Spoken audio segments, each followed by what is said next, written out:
These will be your monthly general readings. No reading should dictate how you think, feel, act, and live.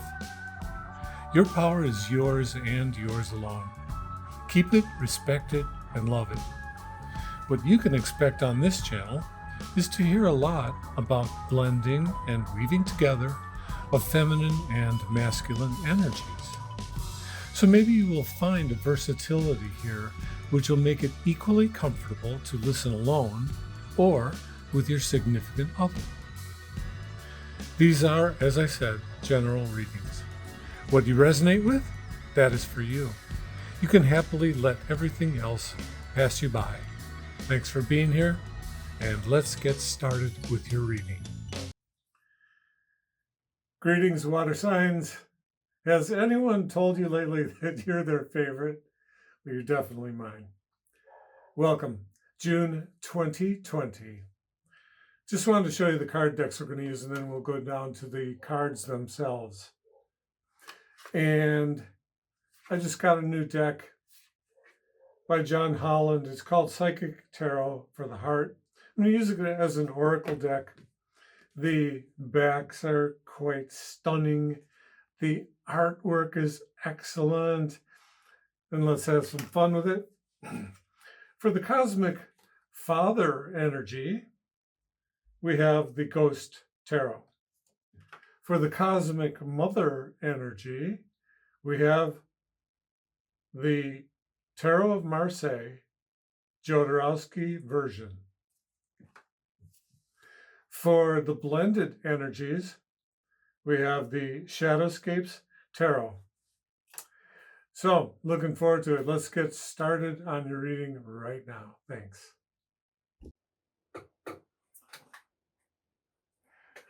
Okay, I've already shuffled these decks, so I'm just going to cut them and deal them.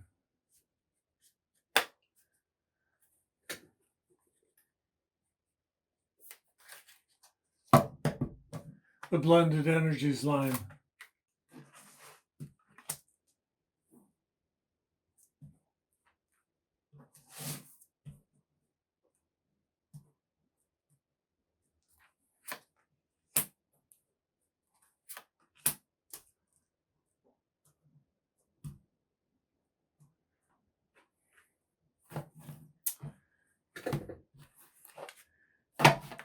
The Divine Feminine line.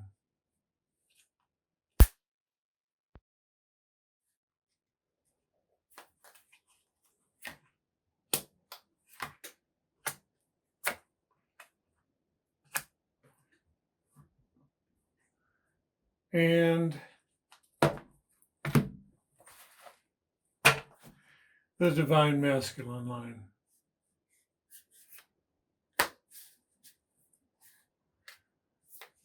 Good to go.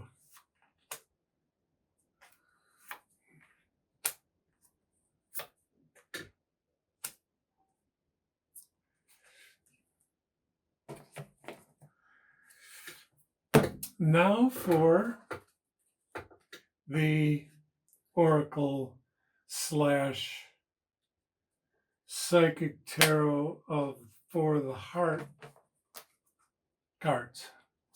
One for the masculine,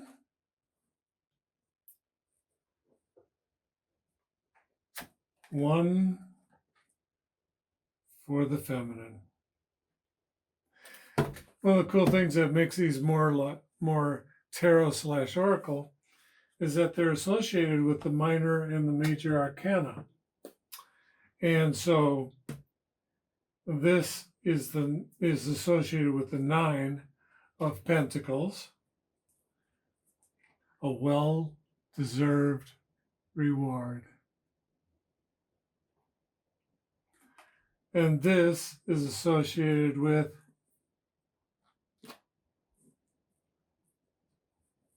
the 8 of Cups. Moving on. Well, let's see what they have to say about those. So let's start with the Divine Masculine line. A well-deserved reward. Your efforts are paying off. When this card appears, it suggests that you have seen or will soon find your relationships falling into place. It hasn't always been easy, but you had the discipline to persevere. As you work to create fulfilling relationships, you sometimes had to give more than you would have liked. But you've seen the positive result of that action. You kept the ultimate goal in mind. Be proud of yourself. You've shown that you're self-reliant and confident. You're entering a phase of your life where your dealings with others will become effortless. Be considerate and compassionate in your interactions. There is less need for confrontation now. Diplomacy is the better approach. As you move forward, expect to feel satisfaction with your accomplishments regarding love in its many aspects. You're being blessed for your hard work.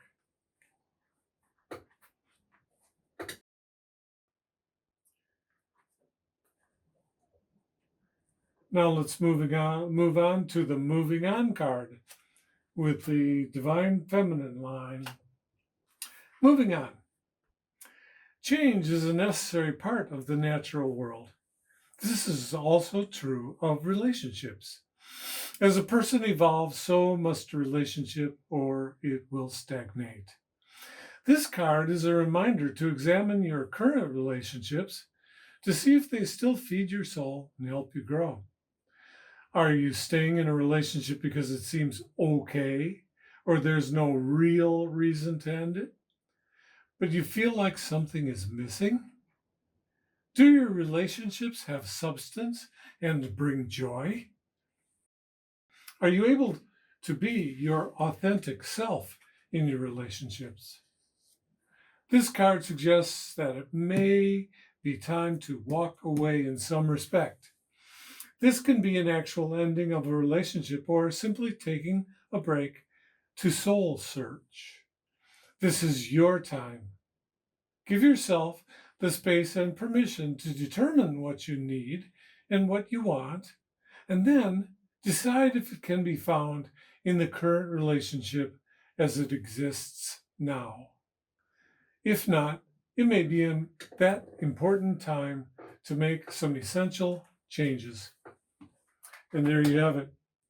Let's see what we've got. In the masculine line, we have the Death card. We have the Queen of Cups. We have the Moon card.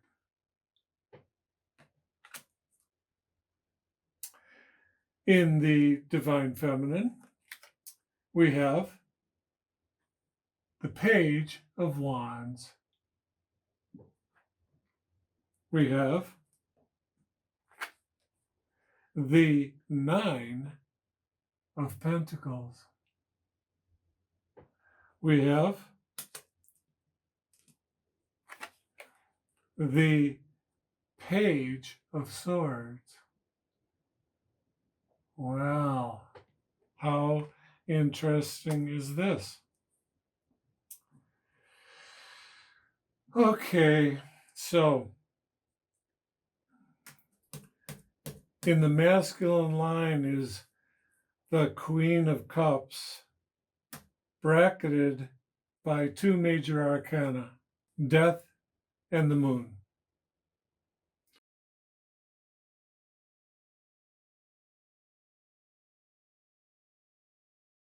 Perhaps for the Divine Masculine, this is the woman of his dreams, and she represents a well-deserved reward. So if that's the case, then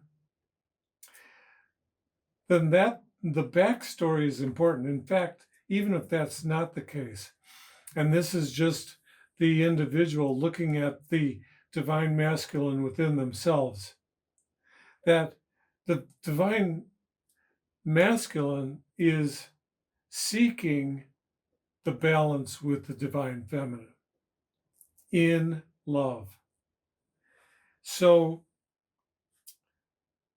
the brackets are important in both circumstances. And here's how I see it. The feeling is that these major arcana cards are the backstory. What is behind this person or this part of yourself? What is behind that? If it's someone else, if it's your love interest, then it's going to be important as the divine masculine to look into how did this person become who they are? And what are the dimensions of their personality? What are the facets of their soul?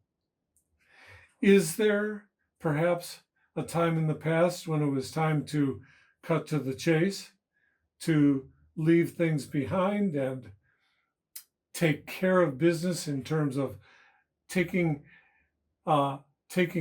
command of your life in a way that things fall off. They fall off the wagon and just become part of the journey behind you, not interested in your journey forward and into the future. Are some of the facets of this individual what is hidden, maybe not seen? Because both of these cards, by taking the time to get to know the backstory, you're setting yourself up for a well-deserved reward. And obviously, if you're getting these cards like this, then you have the ability to do this, or it's part of your path to learn that ability. So, what an endeavor.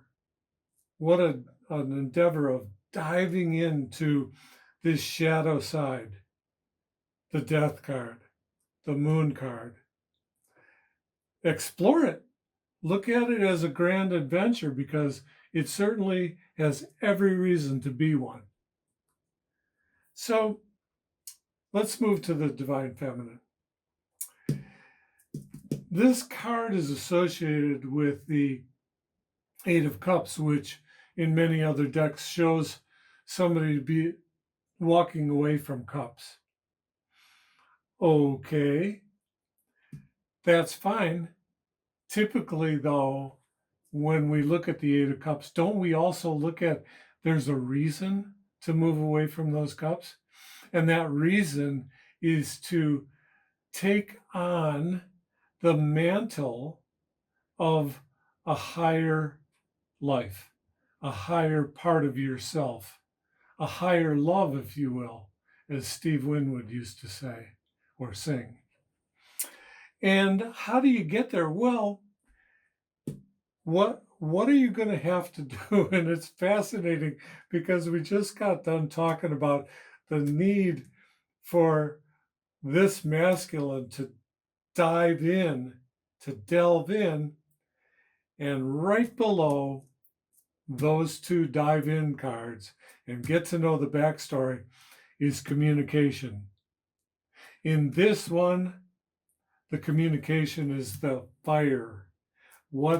So does it not imply to you? It looks like it to me that in the divine feminine, this fire was part of what was gotten through the leaving behind of this energy. One can transition and transform into a higher level of passion, intuition through making a move like that. And then over here. So, it's the communication of that is the messenger here is what, and both of these guys are looking at this. So we're ultimately heading for this. And it's fascinating because it's right below what we thought, or I was talking about, this being the focal point of the divine masculine. Let's talk about this first, that within that delving into the moon, what comes out of that? Truth. Swords, the truth. So, could it be the divine masculine's truth?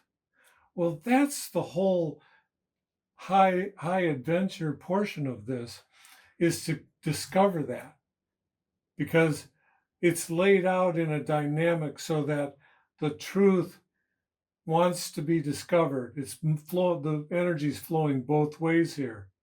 The truth wants to be discovered, and in the discovering of that, there's a payback.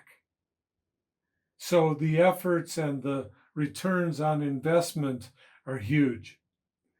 And then we have here, why did we leave here? Well, to find a place on this earth, in this material world, that is at peace, contented. And the 9 being the card of achievement.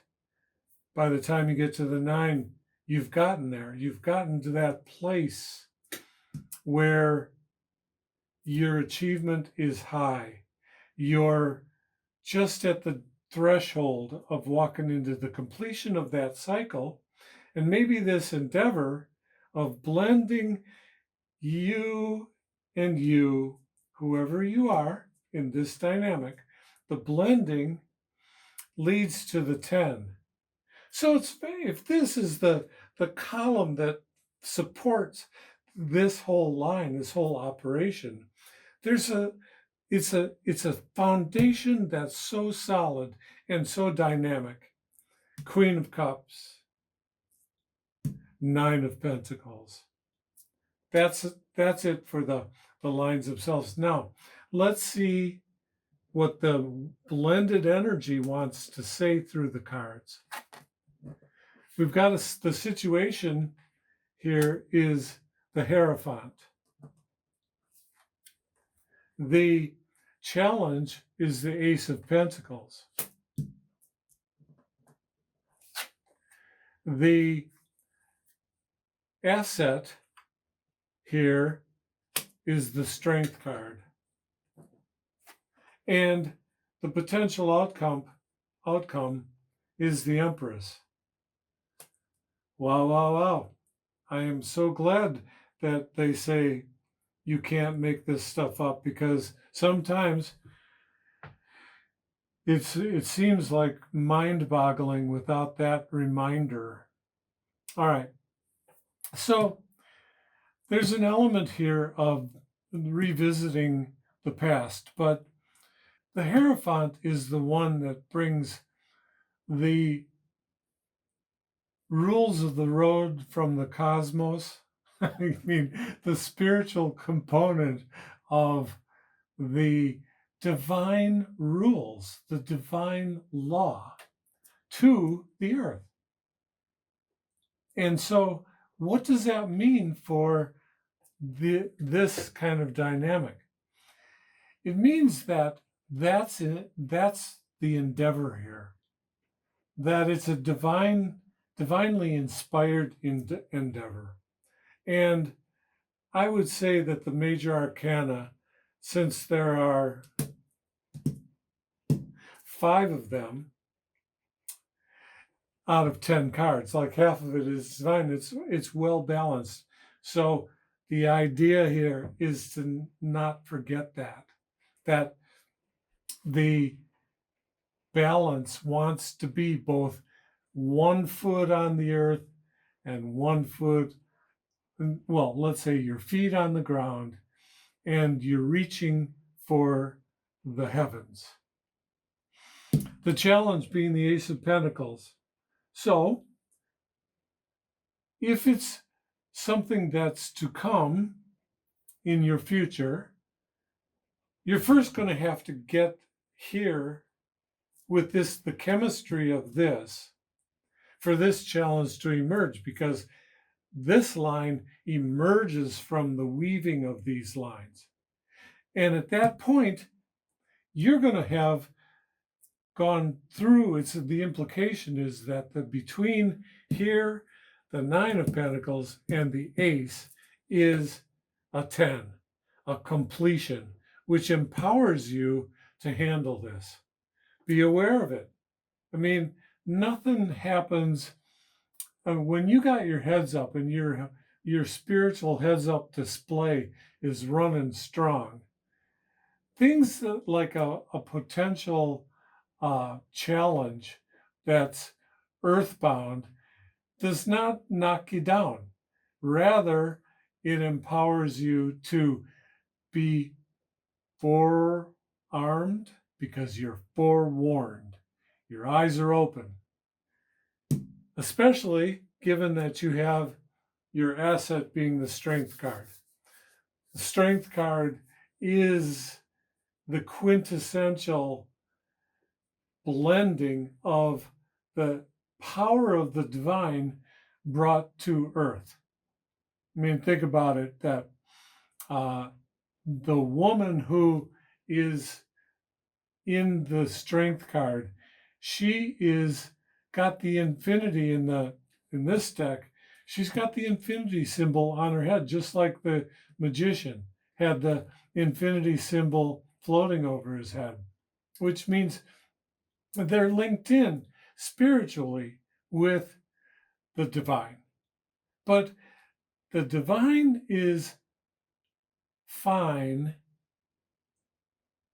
unless you start to consider its application on earth. And she's the one who knows how to do it. In the march of the major arcana, she's the first one that knows how to do it. So you had to go through what the Fool getting up to the Chariot before, and that kind of development before you got here. Once you got there, you know what you know. And this being your asset blows away any kinds of challenges. The challenges are there sometimes just as a placeholder so that we don't have too much energy going we get out of balance when there's too much energy on one side of the fence, and we forget that there's a shadow side to every light side. But it can be just a reminder, just a tickling in the back of your spirit brain. And then you go through Strength card and you get to the potential outcome. You've got the embodiment of creative energy. And for my money, at this point, you both get to share that well-deserved reward. It becomes the Empress being partially here, coming to fruition here, and get to share it, share the well-deserved reward.